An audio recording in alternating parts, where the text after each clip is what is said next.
मुन्नी देवी जल्दी जल्दी dining table पर नाश्ता लगा रही थी।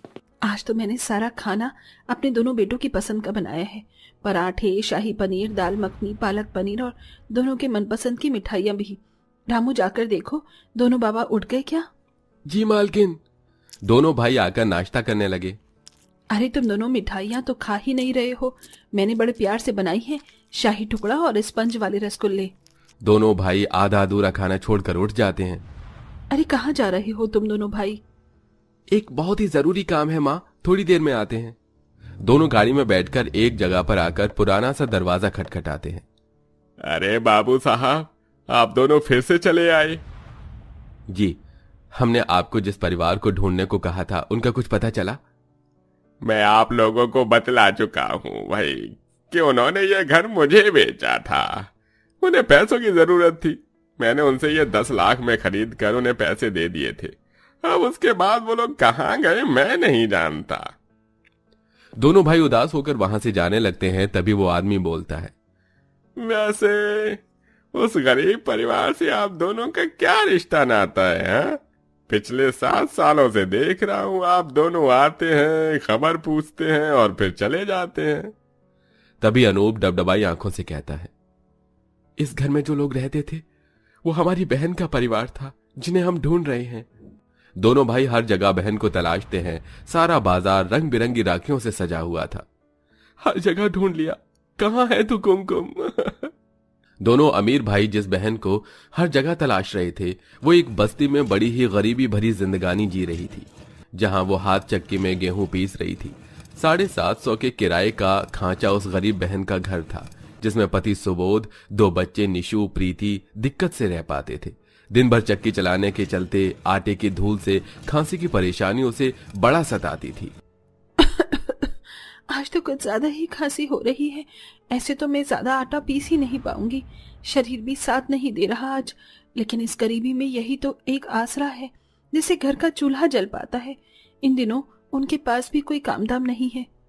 बेचारी थककर चूर होकर भी चक्की चलाती है, जिससे दोनों हाथ एकदम लाल पड़ जाते हैं। तभी पड़ोसन श्यामा आती है।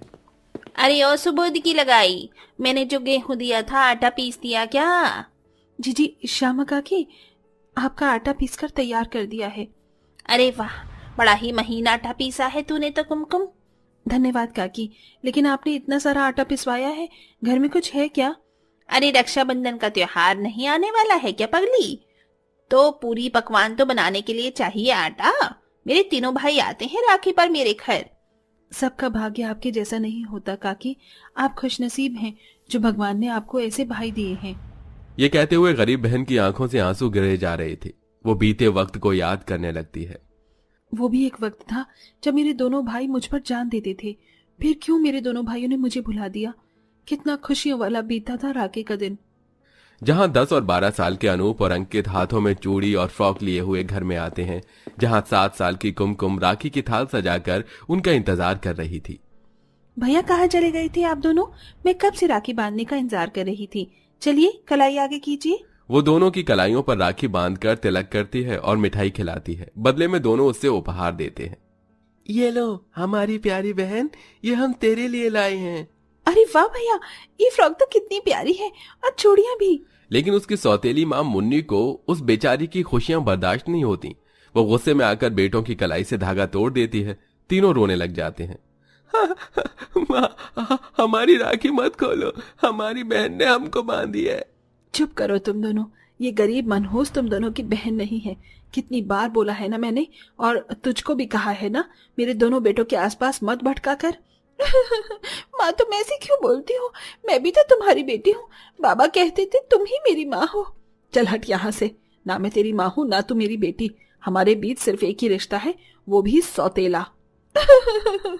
सौतेला सुनकर कुमकुम का दिल टूट जाता है। रंजीत ने अपनी पहली पत्नी के मर जाने के बाद इसलिए मुन्नी से दूसरी शादी की, क्योंकि उसे लगा था कि उन दोनों का दर्द एक जैसा है। लेकिन मुन्नी को केवल अपने दोनों बच्चों का पिता और संपत्ति चाहिए थी। उसने कुमकुम को बेटी की तरह नहीं माना। यह सदमा कुमकुम के पिता सहन नहीं कर पाए और वो इस दुनिया से चले गए। लेकिन उसके दोनों बेटे उससे एकदम अलग थे। उन दोनों की जान तो कुमकुम के अंदर बसती थी। राखी वाला दिन उस गरीब बहन के लिए खुशियों भरा होता था, कई साल बाद तीनों बड़े हो गए। अनूप और अंकित को अपनी माँ का प्यार तो मिला, लेकिन कुमकुम हमेशा उस प्यार और अपनेपन के लिए तरसती रही। हमारी प्यारी बहन, जल्दी करना, अब हमसे सब्र नहीं होता, तेरे हाथों की मिठाई खानी है। भैया बस बन गई मिठाई।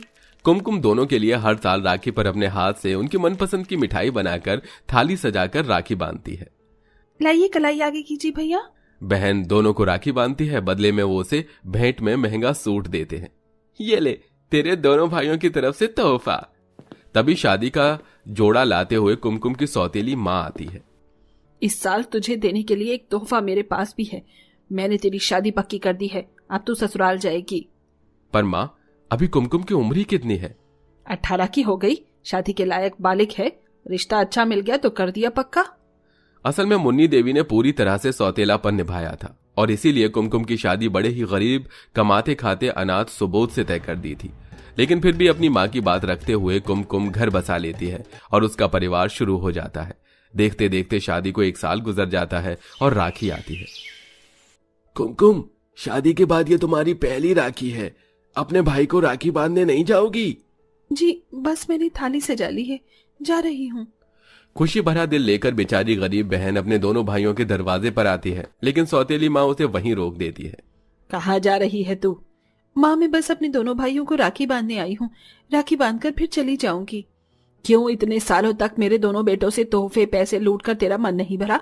लालची कहीं की जो अभी चली आई।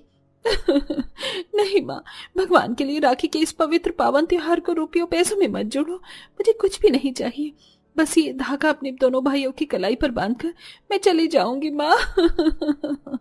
मेरे दोनों बेटे तुझसे मिलना तो दूर, तेरी शक्ल भी देखना नहीं चाहते। उनके लिए तेरा ये 2 रुपए का धागा बस पांव की जूती बराबर है, समझी? अपनी सौतेली माँ की बातों को दिल से लगाकर कुमकुम टूटा हुआ दिल लेकर अपने दोनों भाइयों को बिना राखी बांधे चली जाती है। थोड़े वक्त बाद में वो बच्चे को जन्म देती है, लेकिन उसके दिल में छेद निकलने की वजह से सुबोध को अपना घर बेचना पड़ता है और तब से ही वो बस्ती में गरीबों की तरह जिंदगी जी रहे थे। देखते देखते राखी वाला दिन आ जाता है। माँ माँ, मुझको 2 रुपए दो ना, मैं निशु भैया के लिए राखी खरीद कर लाऊंगी, मुझे उन्हें राखी बांधनी है। माँ, मुझको भी 10 रुपए दो ना, मैं भी अपनी बहन के लिए चूड़ियां लेकर आऊंगा। मुझ गरीब बहन के तो भाग्य ही नहीं है अपने दोनों भाइयों को राखी बांधना। कम से कम मेरे दोनों बच्चे तो इस पावन त्योहार के सुख से वंचित नहीं रहेंगे। कुमकुम अपने पल्लू में से पैसे खोल कर उन्हें देती है और अपने भाइयों को याद करते हुए वो उनकी पसंद की मिठाई बनाती है। जहाँ बहुत ही ज्यादा धुआं उठ रहा था और बरसात भी आ रही थी, वो बार बार दिल में आशा लगाई अपने दोनों अमीर भाइयों के आने की राह देख रही थी और रोई जा रही थी। ये जानते हुए भी कि मेरे दोनों भाई यहाँ नहीं आएंगे, मैं क्यों बार बार रास्ता देख रही हूँ। पता नहीं मेरा दिल क्यों कह रहा है कि भाई आएंगे। अपने मन को उलझने के लिए वो घर की सफाई में लग जाती है। तभी चमचमाती सी गाड़ी बस्ती में आती है, जिसे देखकर बहुत सारे बच्चे उसके साथ साथ भागने लगते हैं। तभी शोर सुनकर गरीब बहन भी दरवाजे पर आ जाती है। ये इतनी महंगी गाड़ी बस्ती में किसके घर में आई होगी? तभी दोनों अमीर भाई आंखों में आंसू लिए और हाथों में अनेकों उपहार लिए उतरकर अपनी गरीब बहन की तरफ बढ़ते हैं। उन्हें देखकर गरीब बहन की उदास आंखों में खुशी के आंसू झरझर गिरने लगते हैं और वो नंगे पांव उनकी तरफ दौड़कर गले लग जाती है। भैया! बहन, कहाँ चली गई थी तू अपने दोनों भाइयों से रूठकर? तुझे पता है हमने तुझे कहाँ कहाँ नहीं ढूंढा। इतने सालों से हमारी कलाई राखी के दिन खाली रही है। पर माँ ने मुझको कहा था कि आप दोनों मुझसे मिलना नहीं चाहते, इसलिए मैं शादी से पहले साल आप दोनों को राखी बांधने आई थी। भैया, मैं आई थी। क्या हम भाई बहन का रिश्ता इतना कमजोर धागों का था कि तूने माँ की बातों पर भरोसा कर लिया? तुझे तो पता है माँ तुझे पसंद नहीं करती थी, इसलिए वो नहीं चाहती थी कि तू हमसे मिले। आइए भैया, अंदर आइए। कुमकुम दोनों को अपने छोटे से घर में लाती है, जहां चारों तरफ घर की माली हालत में साफ साफ गरीबी झलक रही थी। तभी उन दोनों को खड़ा देखकर फटी सी चटाई कोने में से निकाल कर बिछाती है। बैठिए ना भैया, मैंने आप दोनों की मनपसंद की मिठाई बनाई है और कुछ पकवान भी परोसूं।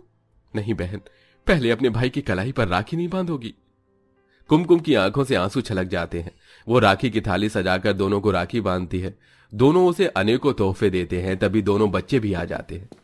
मम्मी, मम्मी, ये कौन है? निशु, प्रीति बेटा, ये दोनों तुम्हारे मामा जी हैं। ये तुम्हारे बच्चे हैं? हमारे भांजे और भांजी? हाँ भैया। बस कुमकुम, बहुत दुख उठा लिया तूने। अब तेरे भाई आ गए हैं ना, हम सब कुछ ठीक कर देंगे। हमें पता चला कि सुबोध बाबू के पास कोई काम नहीं है, हम उन्हें नया काम खोल कर देंगे। यह सुनकर उसे काफी तसल्ली मिलती है। दोनों भाई बहन के बच्चों से लाड प्यार करने लगते हैं और फिर भाई का फर्ज निभाते हुए बहन को उन दुखों में से निकालते हैं। कुमकुम और उसके परिवार के रहने के लिए एक अच्छा घर खरीद कर देते हैं और सुबोध को भी नया काम खुलवाते हैं और अब कुमकुम की जिंदगी अच्छी बीतने लगती है।